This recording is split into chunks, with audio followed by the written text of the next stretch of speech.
너희 하나님을 보라 7번째 시간, 우리 하나님의 왼손이라는 제목으로 우리 함께 말씀을 나누겠습니다. 제가 미국에서 공부를 시작한 첫 학기 첫 수업이 리더십에 관한 그런 수업이었습니다. 제가 무슨 수업인지 알고 들었던 건 아니고요. 그 어드바이저가 다른 클래스는 수강 인원이 다 차서 들을 수가 없으니까 남는 클래스를 들어야 한다고 해서 듣게 된 수업이었습니다. 뭔지도 모르고 얼떨결에 수업을 들은 데다가 숙제가 뭐라고 이렇게 이야기를 해줘도 알아듣지 못했던 그런 좀 힘들었던 기억이 있는 수업입니다. 그런데요, 제가 그 수업 통해서 깨닫게 된 귀한 은혜가 있었습니다. 하나님께서 한 사람을 리더로 세우시기까지 그 사람의 일생을 통해서 준비시키시고 테스트하시고 훈련시키시는 그런 보이지 않는 손길이 있다는 것을 알게 되었어요. 그리고 동시에 제 자신의 인생 가운데에도 인도하여 주시고 또 그렇게 준비시켜 주시는 하나님의 손길이 있었음을 보게 되었습니다. 그 수업 가운데요, 한 문구가 이제 그 수업을 이제 하나로 이렇게 만들어주는 그런 문구가 제 마음에 오랫동안 남게 되었는데, 그 문구가요, 하나님의 왼손, Left Hand of God이라는 문구입니다. 요셉이라는 아주 얇은 책에 풋노트에 나와 있었던 조그만 문구였는데, 여러분, 하나님의 왼손이라는 그 말은 무슨 뜻일까요? 이제 하나님의 오른손의 역사라고 한다면요, 우리가 바로 보고 알 수 있도록 전면에 드러나는 하나님의 손길이라고 한다면, 하나님의 왼손은 우리가 볼 수 없고 또 보이지 않는 부분에서 일하는 그런 하나님의 손길을 일컫는 말입니다. 예를 들어서 우리가 미국으로 이제 이민을 왔다고, 뭐 유학을 오셨거나 아니면 뭐 주재원으로 오셨거나 뭐 이렇게 해서 교회를 나오게 되고 또 예수를 믿게 되었다라고 한번 해볼게요. 그러면 이민 오고 유학 오고 주재원으로 오고 이렇게 된 사건은요, 전면에 드러나는 하나님의 오른손의 사건이라고 말할 수 있습니다. 그런데 이민을 왔다가 교회를 나오게 되고 예수님 만나게 되고 우리를 부르신 그 사명을 자각하게 되는 것, 이것은요, 이민 속에 담겨 있는 우리가 보지 못한 하나님의 왼손의 사건이라는 거죠. 우리는요, 우리 인생의 사건을요, 이민이라고 부를 수 있습니다. 유학이라고 부를 수 있어요. 주재원으로 미국에 왔다, 뭐 이렇게 여러 가지로 부를 수 있는데, 하나님께서는 이 사건을 우리를 불러내시는 사건, 또 우리로 예수 믿게 하시는 사건, 우리의 사명과 부르심을 자각하게 하는 사건이라고 말씀하시는 거죠. 우리 인생에 일어나는 사건들 뒷면에 하나님께서 하나님의 이야기를 그렇게 써내려가고 계시다라는 것입니다. 그래서요, 우리가 생각하고 있었던 제목과는 다른 하나님께서 붙여놓으신 또 다른 제목, 우리가 다 알지 못하는 이야기, 보이지 않는 하나님의 손길, 이것을 하나님의 왼손이라 부른다는 거죠. 여러분 어떠세요? 우리는요, 하나님의 왼손, 우리의 삶 가운데 보이지 않는 그 하나님의 왼손을, 그리고 그 왼손의 은혜를 바라보고 계십니까? 우리의 일상이 좀 평범해 보면요, 이 하나님의 그 왼손의 그 손길을 바라보기가 어렵죠. 뭐 이렇게 시시콜콜한 일까지, 또 매일 반복되는 일까지 하나님께서 간섭하시겠어? 그냥 내가 알아서 하면 되는 거지 뭐, 이러면서 생각할 수가 있습니다. 또 우리 인생에서 예상치 못한 그런 어려운 일들을 만나면서 하나님이 나를 잊으셨나 보다 실망한다거나, 한 번도 겪어보지 못한 그런 어려운 일들을 겪으면서 하나님이 도대체 왜 이러시는지 화도 나고, 하나님이 날 정말 버리신 건가? 이렇게 절망스러워질 때면 하나님의 왼손의 손길이 있음을 기억하지 못할 때가 많이 있습니다.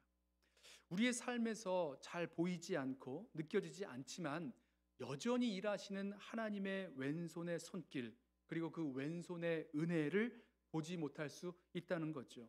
오늘 우리 본문에서요, 이 본문에 나오는 요셉을 통해서 저와 여러분의 삶 가운데도 그 하나님의 왼손, 그 왼손의 은혜를 함께 바라보려고 합니다.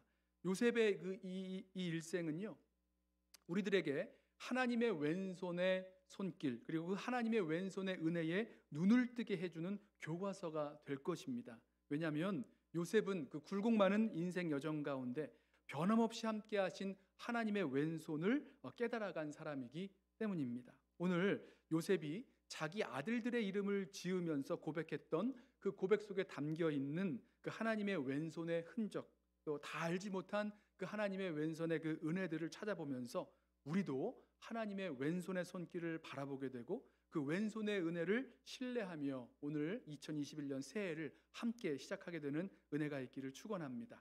자, 먼저요. 하나님께서 내 인생의 주어가 되실 때 뭐라고요? 하나님이 내 인생의 주어가 되실 때 하나님의 왼손을 보게 됩니다. 자, 여러분 요셉의 일생이 어땠는지 아시죠? 요셉의 나이 17살에 형들이 요셉을 종으로 팔아버립니다. 처음에는 형들이 요셉을 죽이려고 했다가 그나마 다행히 요셉을 죽이지는 않고 지나가던 그 애굽 상인에게 종으로 팔았기에 요셉이 죽지는 않고 살았습니다. 요즘 말로 말하면요, 암매장 하려다가 인신매매를 한 거죠. 애굽에 종으로 팔려간 요셉, 아주 성실히 일했던 이 요셉을 주인이 눈여겨보았다가 주인집의 가정 총무가 됩니다. 그런데요, 이번에는요, 그 주인의 아내가 요셉이 나를 겁탈하려 했다라는 누명을 씌우죠. 그래서 요셉은요, 그 젊은 나이에 누명을 쓰고 종신형을 받고 옥에 갇히게 됩니다. 요즘 말로 하자면 강간미수범이라는 누명을 쓰고 종신형을 받았다는 거예요. 한번 생각해 보세요. 형들에게 팔려서 종살이 하는 것도 못 참겠고 억울한데 이번에는 누명까지 쓰고 억울한 옥살이를 하게 된 겁니다. 10대 후반부터 혈기왕성한 20대를 마치기까지 종살이와 옥살이로 보내게 된 요셉. 여러분, 요셉은요, 이런 인생을 살게 되면서 자기의 인생을 그렇게 만든 사람들을요, 한도 끝도 없이 원망할 만 했습니다. 이렇게 하는 거죠. 이런 이놈의 나쁜 형들, 이놈의 나쁜 주인 마누라, 이러면서 이 사람들을, 내 인생을 이렇게 만든 사람들을 원망할 수 있었다는 겁니다. 또한 자기의 인생을 바라보면서 이런 저주받은 인생, 아무것도 안 되는 인생, 내가 어떻게 살면 어떠리, 그러면서 막 살 수도 있었다는 거예요. 그런데 오늘 요셉이 고백하고 있는 51절과 52절 말씀을 보면요, 이 요셉의 고백에서는요, 하나님이 주어로 등장합니다. 므낫세라는 아들의 이름을 지으면서 하나님이 내게 모든 고난을 잊어버리게 하셨다. 또 52절에 에브라임의 이름을 지으면서 하나님이 나를 번성하게 하셨다. 여러분, 이 아들의 이름을 지으면서 그 이름의 그 주어가 하나님인 것이 보이십니까? 나쁜 형들, 나쁜 마누라가 주어가 아닙니다. 또 내가 주어가 되는 것도 아니에요. 내가 잊었다, 내가 번성하게 했다, 번성하게 되었다, 성취했다, 내가 주어가 되는 게 아니었어요. 그 주어가 누구십니까? 바로 하나님이십니다. 하나님이 나를 그 나쁜 형들 때문이 아니라, 그 나쁜 주인 마누라 때문이 아니라 하나님이 그 굴곡 많은 인생길 가운데 함께 하셨고 그 길 가운데 나를 빚으시고 여기까지 인도해 주셨다라는 고백이 담겨 있는 거죠. 굴곡 많은 인생, 그 보이지 않는 부분에서도 일하시고 계셨던 그 하나님의 왼손을 고백하고 있다는 겁니다. 어떻게 이런 고백을 할 수 있게 되었을까? 여러분, 요셉은요, 아버지에게 큰 사랑을 받던 사랑받는 아들이었습니다. 근데 그 사랑받던 아들이 종으로 팔려가서 종살이 하게 되는 거죠. 종살이 하다가 누명을 쓰고 다시 옥살이 하게 되는 거죠. 그의 인생이요, 점점 더 악화되고 상황은 나빠져만 갔습니다. 그런데 그 속에서 하나님께서 함께 하시는 하나님의 왼손의 은혜를 보면서 하나님이 주어가 되시는 인생으로 자신의 인생을 바라볼 수 있었다는 거예요. 이 요셉이요, 이제 애굽에 팔려가서 보디발의 집에서 종살이를 할 때 성경은요, 이렇게 말씀하고 있습니다. 창세기 39장 2절에 여호와께서 요셉과 함께 하심으로 그가 형통한 자가 되어 그의 주인 애굽 사람의 집에 있으니. 또 요셉이 39장 4절에 보면 요셉이 그의 주인에게 은혜를 입었다라고 말하고 있습니다. 여러분 보세요. 요셉이 종살이 하는 동안 하나님이 함께 하시고 하나님께서 형통케 하는 은혜를 주셨다는 겁니다. 요셉이 옥살이 할 때도 그렇게 나와요. 누명을 쓰고 감옥에 갔지만 39장 21절 말씀을 보면 여호와께서 요셉과 함께 하시고 그에게 인자를 더하사 간수장에게 은혜를 받게 하시매. 23절에도 이렇게 말씀합니다. 간수장은 그의 손에 맡긴 것을 무엇이든지 살펴보지 아니하였으니 이는 여호와께서 요셉과 함께 하심이라. 여호와께서 그의 범사에 형통하게 하셨더라. 요셉이요, 옥살이 하는 동안에도 하나님이 요셉과 함께 하셨고 하나님이 요셉을 형통케 하시는 그 은혜를 주셨다는 겁니다. 물론 말씀드린 대로 요셉의 상황은요, 점점점 더 안 좋아졌습니다. 힘들고 고통스러웠을 거예요. 형들에게 노예로 팔려 종살이 하는 것, 그러다가 억울한 누명 쓰고 옥살이 하는 것, 어떻게 이 상황이 좋아진 겁니까? 상황은 나빠졌고요. 그 가운데 분명히 힘들고 고통스러운 시간들이 있었을 거예요. 하지만 그 인생의 상황은 어떻게 변할지라도, 더 어려워질 때라도 그 가운데 보여주시는 하나님의 왼손의 은혜가 있었다는 거죠.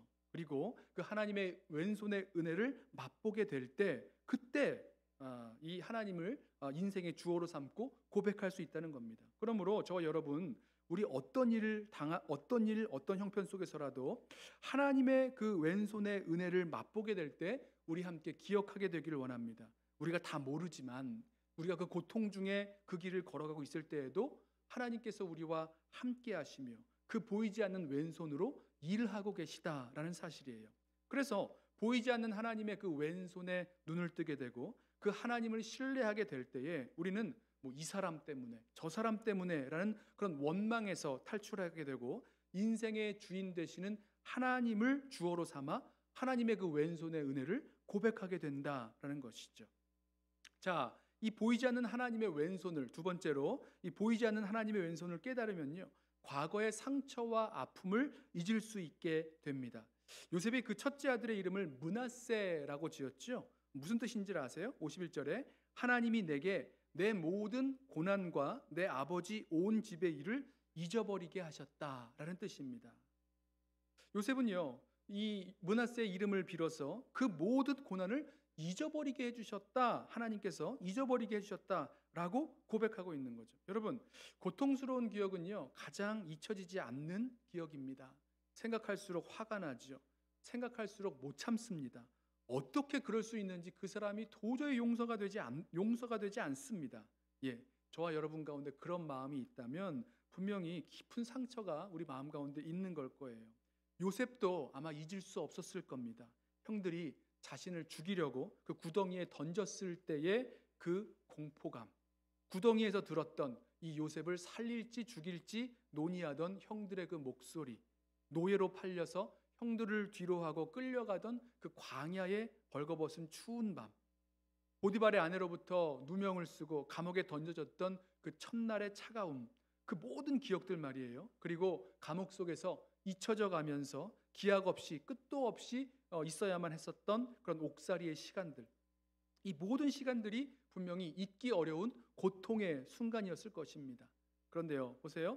시편 말씀을 보면요, 요셉의 이 상황을 이렇게 이야기합니다. 시편 105편 17절부터 말씀 보시면 들어보세요. 그가 한 사람을 앞서 보내셨으며 요셉이 종으로 팔렸도다.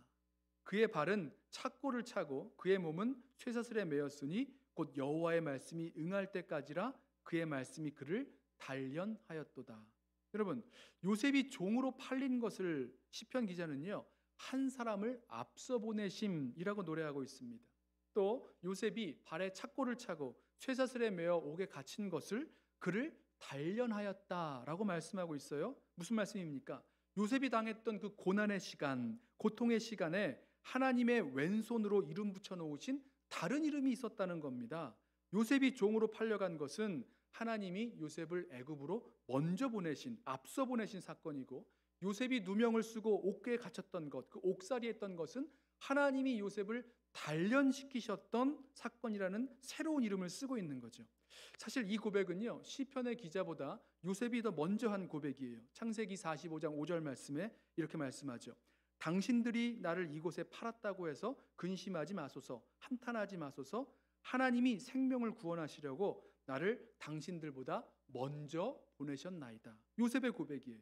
자, 이것을 깨달은 요셉에게는요, 모든 고통의 기억이 하나님의 왼손의 은혜, 하나님의 왼손의 축복으로 해석될 수 있었다는 겁니다. 이제 그 고통 속에 은혜와 축복이 담겨 있는 그 역설을 알기에 고통은 이전에 알고 있었던 그 고통과는 다른 고통이 되는 거죠. 고통을 하나님의 왼손의 은혜라는 그 렌즈로 해석할 수 있기에 이제 그 고통을 잊을 수 있었습니다. 다른 시편 기자는 이렇게 고백하죠. 시편 119편에 고난당한 것이 내게 유익이라 이로 인하여 내가 주의 율례를 배우게 되었나이다. 이 미우라 아야코라는 일본의 그 기독교 소설가가 있는데요. 이분이 폐결핵과 척추 카리에스라는 이런 희귀한 병으로 13년간 요양을 할 정도로 몸이 쇠약했고 또 병으로 고생했다고 하는데요. 그분이 자신의 병을 이렇게 고백했다 그래요. 들어보세요. 병들지 않고서는 드리지 못할 기도가 따로 있습니다. 병들지 않고서는 믿을 수 없는 기적이 따로 있습니다. 병들지 않고서는 들을 수 없는 말씀이 따로 있습니다. 병들지 않고서는 가까이 갈 수 없는 성소가 따로 있습니다. 병들지 않고서는 우러러볼 수 없는 얼굴이 따로 있습니다. 병들지 않고서는 나는 인간이 될 수조차도 없습니다. 여러분, 이 고백이요, 고난당한 것이 내게 유익이라라고 고백하고 있는 그 시편의 고백과 같은 고백 아닙니까? 병들어서 고통받고 죽게 될지도 모르는데 그 가운데 하나님의 왼손으로 써 내려가신 왼손의 은혜가 있었음을 고백하고 있는 거죠. 병들었기 때문에 드리지 못할 기도를 드리게 되었고, 병들었기 때문에 믿지 못할 그 기적을 믿게 되었고, 병들었기 때문에 들을 수 없는 말씀을 듣게 되었다. 가까이 할 수 없는 성소에 나아가게 되었다. 우러러볼 수도 없었던 그 얼굴을 우러러보게 되었다. 이렇게 고백하고 있는 겁니다. 병들지 않고서는 나는 인간이 될 수조차 없다 고백하는 것, 정말로 이 고통스러운 병과의 싸움 속에 담긴 하나님의 왼손의 은혜를 깨달은 자들의 고백입니다. 여러분, 우리가 잊으려 해도 잊혀지지 않는 그런 고통의 순간들, 기억들, 고통의 자리들 있으신가요? 그 가운데에도 보이지 않는 하나님의 왼손, 하나님의 은혜가 있었음을 우리가 정말로 보게 된다면, 믿게 된다면 그 과거의 상처와 아픔 가운데서도, 고통 가운데서도 치유를 받게 될 것입니다. 자, 세 번째로 보이지 않는 하나님의 왼손을 깨달으면 과거를 벗어나 현재를 충성되게 살 수 있고 또 미래로 나아가게 됩니다. 이 고통스러운 기억은요, 현재를 과거에 묶어놓죠. 현재는 과거에 끌려가게 돼버립니다. 그 기억 때문에요. 과거가 여전히 현실이 되어 있어서요, 과거라는 감옥에 갇혀서 살게 되지요. 앞으로 나아가지 못합니다. 여전히 과거에 대한 분노나 후회, 고통 속에 살게 되지요. 그런데 요셉이요, 둘째 아들의 이름을 에브라임이라고 불렀어요. 무슨 뜻입니까? 52절에 하나님이 나를 내가 수고한 땅에서 번성하게 하셨다라는 뜻이에요. 놀라운 말씀이죠. 자, 다시 말씀드리지만 주어가 바뀌어 있습니다. 내가 노력해서 수고하고 번성한 것이 아니라 하나님이 나를이에요. 하나님이 주어세요. 그리고 수고한 땅에서 번성하게 하셨다라고 고백합니다. 어떻게 요셉이 번성하게 되었느냐? 어느 날 꿈 해몽을 잘했기 때문에 번성하게 됐을까요? 물론 그 말도 맞습니다만은 꿈 해몽 한 번 한 것 가지고 번성했다면 내가 수고한 땅에서라고 말하기는 좀 어렵지 않겠습니까? 자, 내가 수고한 땅이라고 고백하려면요, 분명히 그 땅에서 이 한 번의 수고를 한 것은 아니겠죠. 더 많은 수고가 있었을 것입니다. 요셉은 자신이 수고했다고 말하죠. 자, 이 요셉이 수고했던 그 땅은 어떤 땅입니까? 요셉이 종살이 하던 땅, 요셉이 옥살이 하던 땅이었어요. 형들에게 팔려간 땅, 누명을 쓰고 던져진 감옥, 이곳에서 요셉이 수고하였다는 겁니다. 열심으로 수고하였기 때문에 종살이를 하다가도 가정 총무가 되었고요, 열심으로 수고하였기에 옥살이 하다가도 그 옥의 제반 사물을 다 맡은 사람이 되었습니다.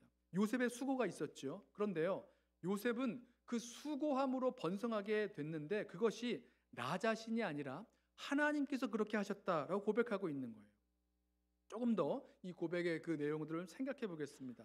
어떻게 이런 고백을 할 수 있었을까? 여러분, 보디발 집에서 종살이 하다가 그 집의 가정 총무가 되잖아요. 그런데 보디발이 요셉에게 자기의 소유를 다 의탁했다라고 말씀합니다. 여러분, 소유를 다 의탁했다. 여기서요, 이 요셉이 한 가정의 그 총무가 되었는데 그냥 일반 가정의 총무가 아닙니다.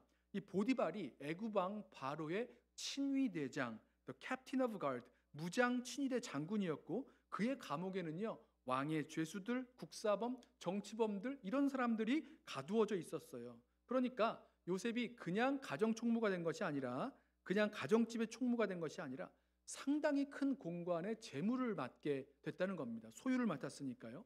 재무 훈련을 거기서 받게 된 거죠.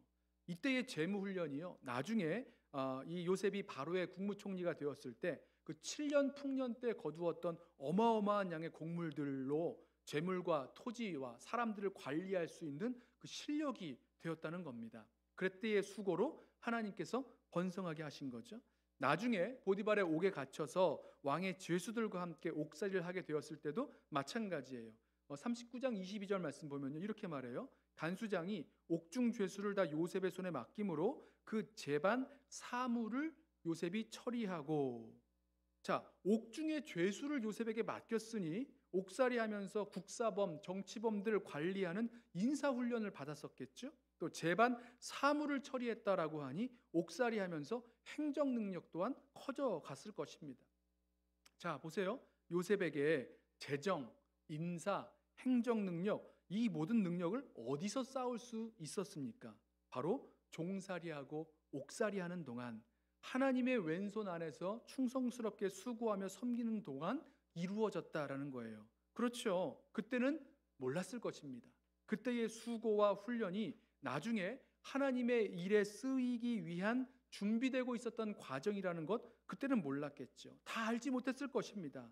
그런데 그 보이지 않는 하나님의 왼손이 내 삶 속에 있다는 것을 깨달았기에, 알았기에 어떤 환경에서도 그냥 건성으로 대충대충 살 수는 없었다는 거죠. 지금 내가 다 모르지만 지금 나를 이 자리와 환경으로 인도하신 분이 하나님이시고 이 가운데 하나님의 왼손이 있음을 믿기에, 알기에 그 자리에서 최선을 다하며 수고하며 섬기게 되었다는 것입니다. 오늘 본문에 나오는 요셉이요, 바로 이 국무총리가 되어서 7년 풍년 때 곡식을 거두었다가 이제 7년 흉년이 시작되면서 곡식을 되팔 때의 이야기를 하고 있거든요. 이때에도 요셉은요, 아주 충성스럽게 섬기고 있었습니다. 만약 이때쯤 돼서 요셉이 자신이 감당하고 있었던 그 일에도 하나님의 왼손의 손길이 있음을 믿고 알지 못했다면 어떻게 됐을까? 아마 이렇게 하지 않았을까요? 아니, 내가 왜 이집트의 총리, 바로의 종이 돼서 이렇게 열심히 하고 있는 거야? 이만큼 했으면 됐지. 나도 좀 누리면서 좀 살아갈 수 있는 그런 자격이 있는 것 아니야? 이러면서 일도 대충대충 하고 슬쩍슬쩍 빼먹고 해야 할 일은 아랫사람들에게 다 시키고 자기 소유를 챙기느라 슬쩍슬쩍 빼돌리면서 이러면서 일할 수 있지 않았겠습니까? 그런데 요셉은 그렇게 할 수 없는 거죠. 왜죠? 지금 이 자리에도 보이지 않는 하나님의 왼손의 손길이 있는 자리인 것을 알았기 때문입니다. 56절을 보세요. 7년 흉년이 들었을 때 요셉이 뭐 하고 있었습니까? 일하고 있었어요. 56절, 요셉이 모든 창고를 열고 애굽 백성에게 팔매라고 말씀합니다. 보이지 않는 하나님의 왼손이 우리 삶의 어느 자리에나 있다는 것을 아는 사람은 현재에 충실하지 않을 수 없습니다. 왜죠? 하나님이 그 자리에서 나를 준비시키시고 훈련시키시고 다듬어 나아가고 계시기 때문입니다. 지금 풍년에 쌓아놓은 곡식을 파는 일에도 요셉이 다 알지 못하는 하나님의 왼손의 그 손길, 그 역사가 있었어요. 여러분, 자 보세요. 여러분 아시는 대로 요셉이 그렇게 충성스럽게 풍년 때 모은 곡식을 팔고 있는 그 자리에서 누구를 만나게 되는지 아세요? 가나안 땅에 곡식을 사러 애굽까지 올라온 그 형들을 만나게 되는 겁니다. 그때 충성스럽게 일하지 못했다면요, 다른 사람이 그 형들에게 그 곡식을 팔 수도 있었다는 거예요. 42장 6절 말씀 보세요. 때에 요셉이 나라의 총리로서 그 땅 모든 백성에게 곡식을 팔더니 요셉의 형들이 와서 그 앞에서 땅에 엎드려 절하매. 누구 앞에서 절했습니까?